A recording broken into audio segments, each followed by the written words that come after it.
that pairs of all creatures with the breath of life in them came to Noah and entered the ark. Okay, so yeah, this is one of them Noah's Ark nonsense lectures, but with a fun twist. What's that? That right there?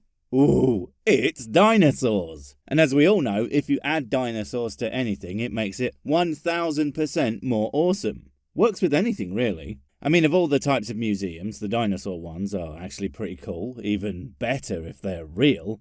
And monster trucks, they would be sick with dinosaurs. And I don't mean like on them, I mean driving them. And of course, children's birthday parties, because they eat all the humans. The trick is, you sneak them in via the cake. No one will suspect a thing. That would actually include dinosaurs. God damn it. You know that will never not be funny when the creationist types like Answers in Genesis tried to fit things into the Bible that simply were not there. Because they jump through some amazing hoops to get there. I mean, those hoops aren't just on fire. They are covered in glass shards, salt, lemon, and fucking bees. I'm not sure it's worth it, mate. And some say, wait a minute, dinosaurs on the ark? How could Noah fit them on the ark? Matter of fact, how could Noah fit all of those animals on the ark?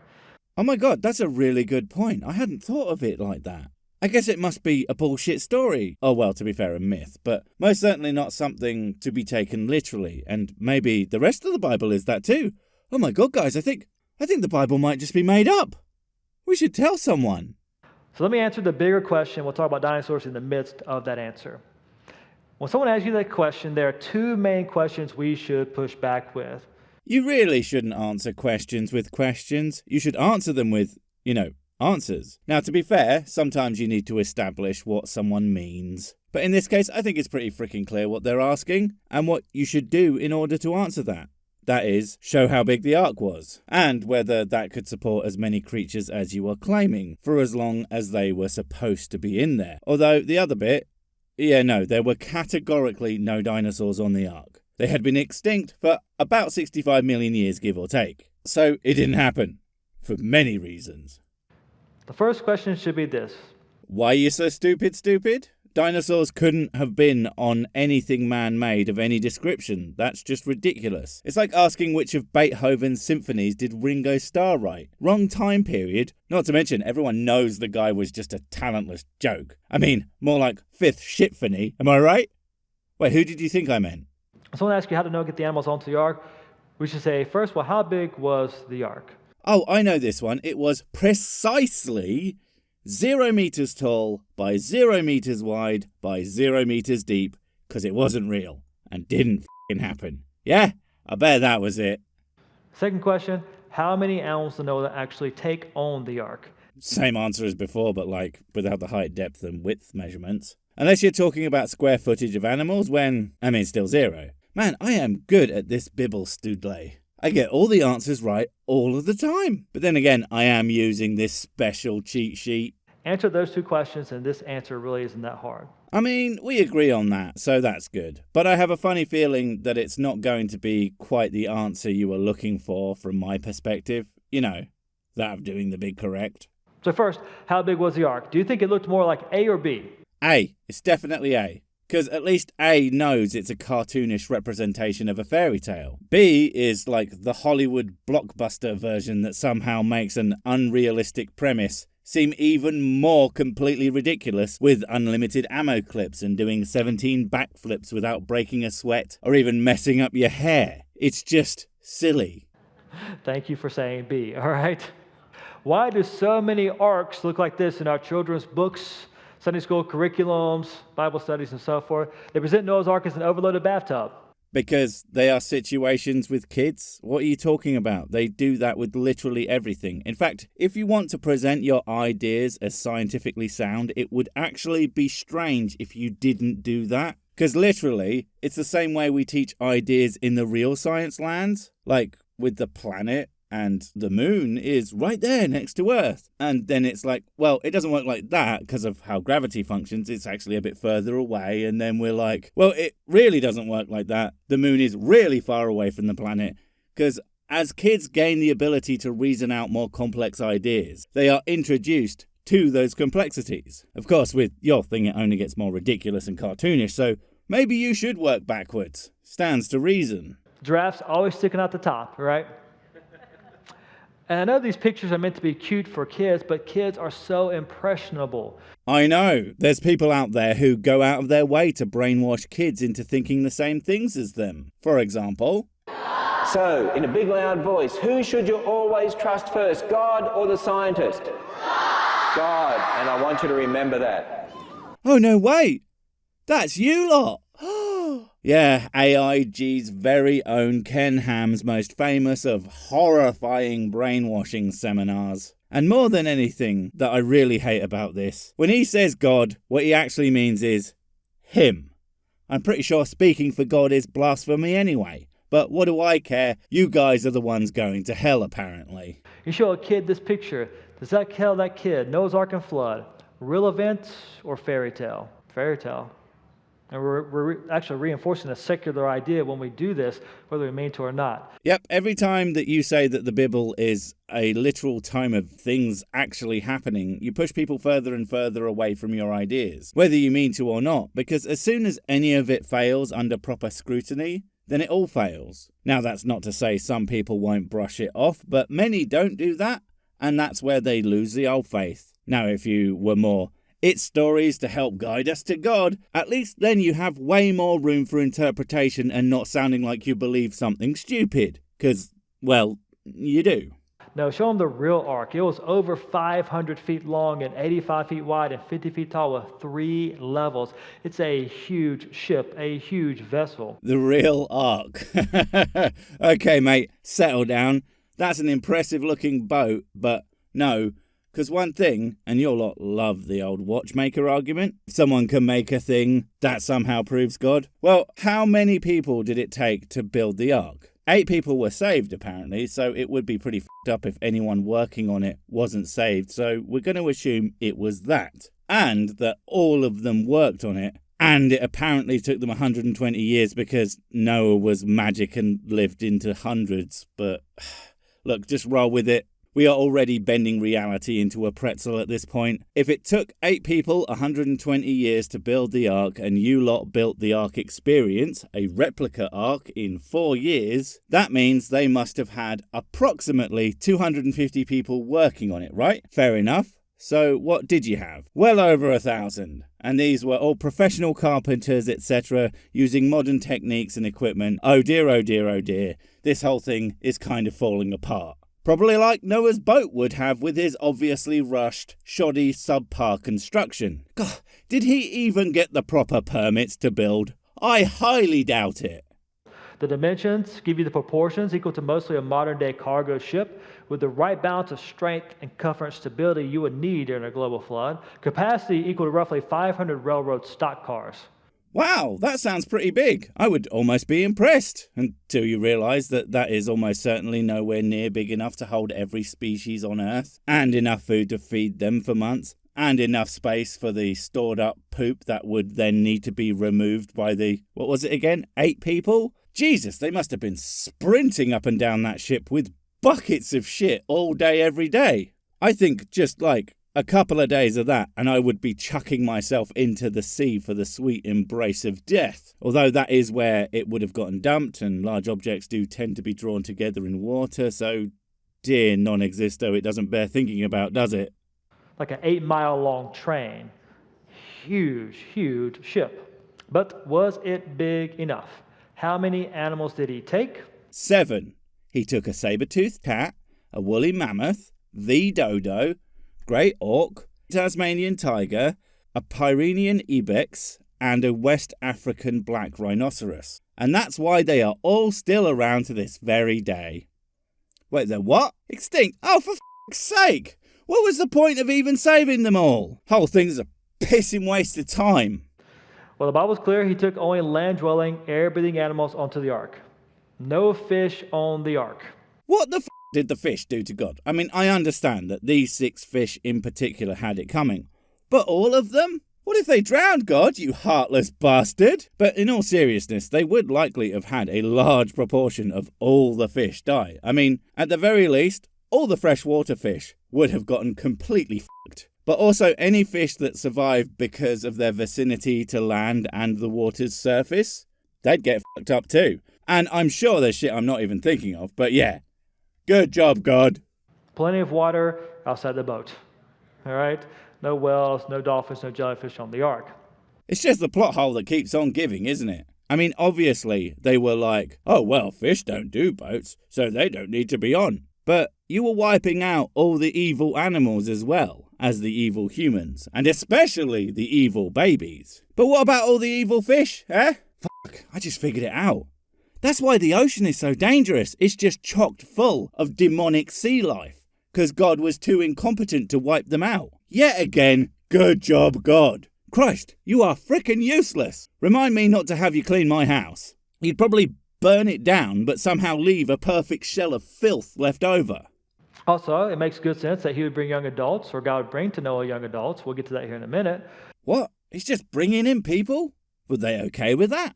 Or were they just chilling at the bar and then God comes along and just punts them over the horizon? Noah's then all like, hey guys, you want to work with animals? And of course, they're like, oh, actually, that sounds pretty great. Who doesn't love animals? And Noah hands them a big bucket and a shovel.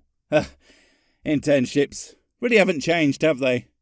And then maybe the most important issue of all, where so many people miss this, is the Bible's clear Noah took 2 of each kind onto the ark. Not 2 of each species, 2 of each kind. Oh, yeah, I forgot about that. That's an important point, that you guys will just make up whatever you want to try and make your BS work, and it still doesn't make any sense. I mean, really, do you not think if species and families and all that jazz in the old biology guys was actually being referenced in the Bible, it might have made that a little bit clearer, but for some reason, you guys can't seem to point somewhere it's defined in the way that you claim. Almost like you are making this shit up. And the word kind, for the most part, in the Bible is equal to about the family level of modern-day classification. So what that simply means is this. Noah did not take 400 pairs of dogs with him on the ark. No, he just took enough that within a couple of generations we would not have dogs anymore because of inbreeding. And that's why we don't have dogs today. It's a damn shame because we needed all those good boys and good boys. All dogs are good boys, fight me. But yet again, Big G just fucks everything up by having no idea how the things he apparently created work. Just killed them all in one fell swoop. Oh wait, no, that didn't happen. I mean, he could have at least killed off all the humans, but no. He most likely never saw a chihuahua or a poodle in his life. He was a blessed man. Hilarious, dude. But why don't you leave the shit jokes to me? They are, after all, my job, and I literally have nothing else going for me. He took 2 of the dog kind, 2 of the elephant kind, 2 too many of the cat kind, but 2 of the basic kinds of animals on the ark. Snuck that in there, all right?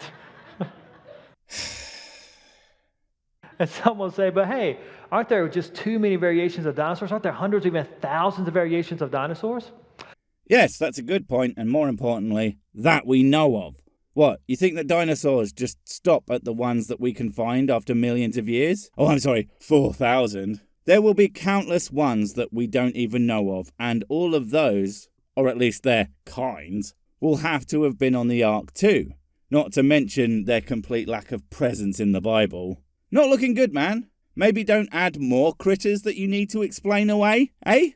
Well, just like there are many variations of the dog kind, but just the basic kind, the same thing with cats and horses and so forth, you have a similar thing with dinosaurs.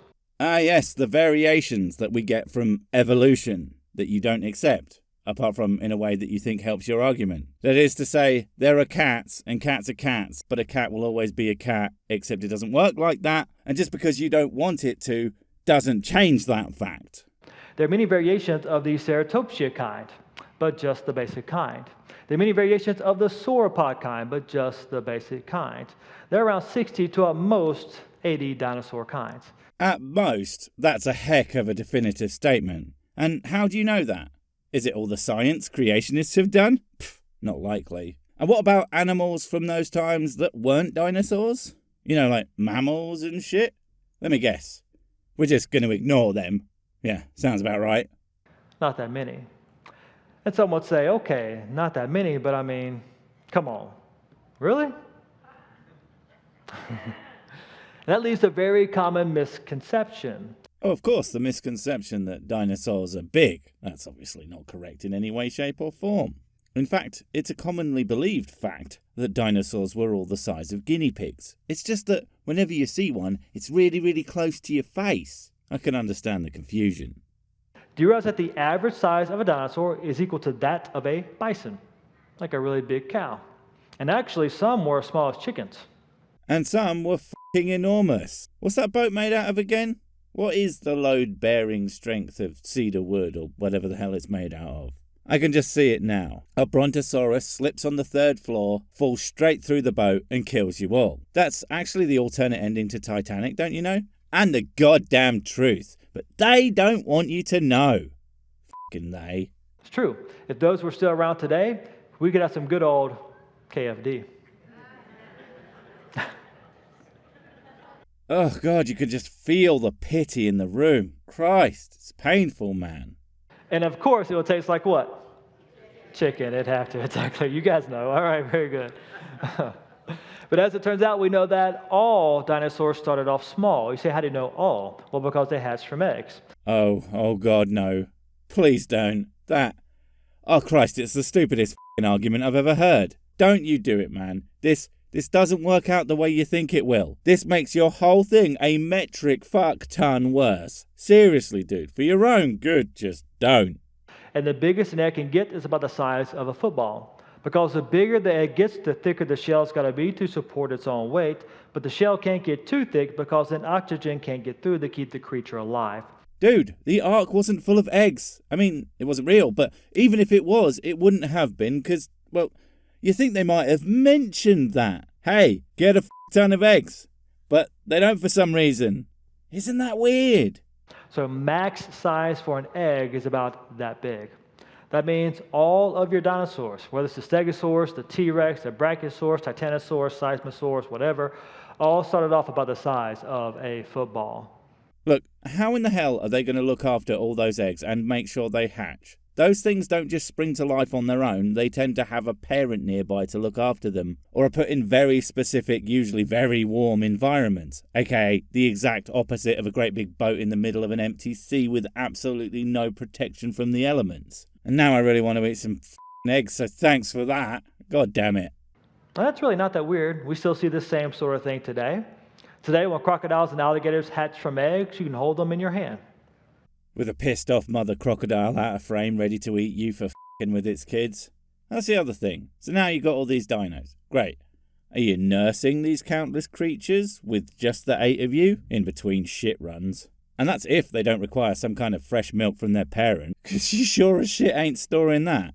Like I said, the more you try to dig your way out of this stupid idea, the further into the shit you get. And every time your solution is to just dig more, never thinking to instead take the ladder of, well, shit, maybe this storybook might not be quite as true as I thought.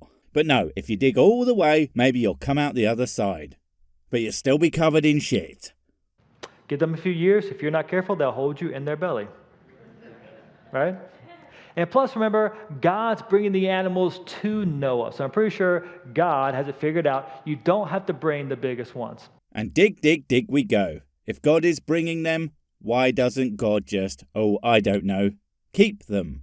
Safe, instead of coming up with a completely ridiculous and convoluted solution to a problem of his own f***ing making. All powerful, more like all stupid. Am I right, fellas? Wait, before you go, I have something super important to tell you. It's life or death. It will change everything forever. Nope, wait, it's gone. Oh well, probably wasn't important. But while I have you, don't forget to comment, subscribe and notify. And if you want more of my smexy voice, check out Mrs. Six's channel Spoonstar Stories, where I narrate and voice all the videos, and she does the work. And if you want to support the channel, check out the merch store for cool t-shirts, or check out Patreon, memberships and PayPal to support directly. Finally, follow me on the medias of social to get completely pointless guff and to keep up on the latest releases. Oh, I just remembered what I was going to tell you. Whatever you do, don't touch the